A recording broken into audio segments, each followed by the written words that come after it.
هو اللي هيلعب الضربة الحرة المباشرة.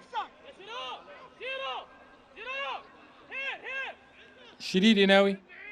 لاعبي سموحة واقفين على الخط ازاي؟ صح كده، ومطلعين كل مهاجمي أسوان خارج منطقة الجزاء. اتلعبت العرضية تصطدم بالحائط البشري.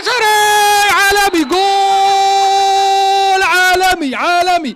الدوري المصري يشهد ضربة خلفية مزدوجة من حسام جلال، هدف عالمي عالمي.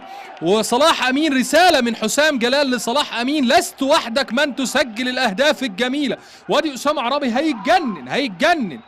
جول جميل جدا جدا جدا للأسوانيين. شوف الفرحة، أسامة عرابي نفسه ينزل نفسه ينزل عشان المدير الفني قبل ما يعترض وقبل ما يحتج على الحكم يفتكر ان الاعتراض ده ممكن يكلفه كتير. اكيد أسامة عرابي كان نفسه يبقى في المنطقة الفنية، وأسامة عرابي يقول لك 24 ثانية يعدوا بالطول وبالعرض. لاعبي سموحة الشوط الأول. ادي الهدف ادي الهدف. لا نشوفه مرة تانية قبل ما تسيب حضراتكم. شوف الهدف.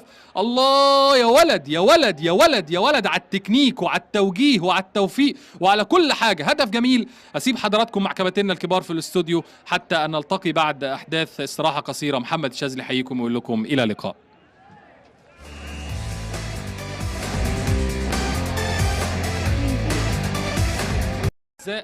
رزاق يلعب البينية داخل منطقة الجزاء، لكن يطلع طول الشمال بالبوكس والمرمى فاضي. هي حب أسوان، هي حب أسوان، الكرة حب أسوان. محمد رزق، محمد رزق. عملت ايه يا مهدي يا سليمان؟ ايه اللي انت عملته ده يا مهدي يا سليمان؟ وكان ايه لازمته البوكس ده؟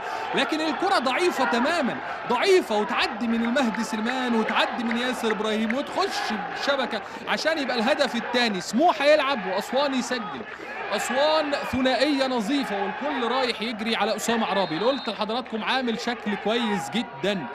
أجمل أيام بيعيشها جمهور الصعيد. النصر التعدين مع كشري حكاية. أدي خرج عمرو المنوفي اللي اتكلم عنه كابتن أحمد سمير وكابتن علي نبيل بين الشوطين مع الزميل ماركو مراد، وقالوا إن هو يعني مش في حالته. فعلا عمرو المنوفي يخرج وينزل على طول المحارب اسلام محارب. لكن شوف هنا المهدي عمل ايه؟ ما مسكش ليه المهدي سليمان؟ والكره حبت اسوان تعدي من اتنين بغرابه شديده جدا. والهدف الثاني الغالي جدا، وهو ده مكمن الخطوره. رزاق سيسي، رزاق سيسي ثنائي خط الوسط. شوف تروح لمحمد رزق يحطها ببطن القدم يا ولد، كأنه بيلعب ضربة جزاء. تعدي من أيمن أشرف وتعدي من المهدي سليمان، وهدف غالي جدا لأسوان. شوف مؤمن سليمان، شوف تعبير وجه مؤمن سليمان، مهنة شاقة جدا. أسوان هيجيب الثالث ولا إيه؟